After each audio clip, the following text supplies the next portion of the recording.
ఏ క్రైస్తవుని అడిగినా, అయ్యా ఒకప్పుడు మాకు తినడానికి తిండి ఉండేది కాదయ్యా, ఈరోజు దేవుడు మమ్మల్ని ఆశీర్వదించి అనేక మంది ఆకలి తీర్చేటట్లుగా ఆశీర్వదించాడయ్యా.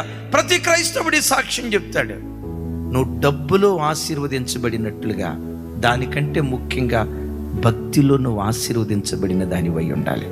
ఏమని సాక్ష్యం చెప్పాలి? అయ్యా ఒకప్పుడు నాకు ప్రార్థన అంటే మనసు ఉండేది కాదయ్యా. ఎవరిని పెట్టారో చూడండి. ఒకప్పుడు ప్రార్థన అంటే నాకు మనసు ఉండేది కాదయ్యా, ప్రార్థన చేసుకుందామని మోకరిస్తానా, 1 నిమిషం 2 నిమిషాల్లోనే నా ప్రార్థన అయిపోయేదయ్యా.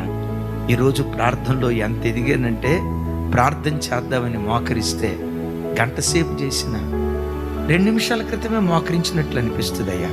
2 గంటల సేపు ప్రార్థన చేసిన అసలు తృప్తి తీరట్లేదయ్యా. ఒకప్పుడు 2 నిమిషాలు కూడా ప్రార్థన చేయటం రాని నా బ్రతుకులో 2 గంటలు దేవుని దగ్గర గడిపే భాగ్యం దేవుడు నాకు ఇచ్చాడయ్యా అని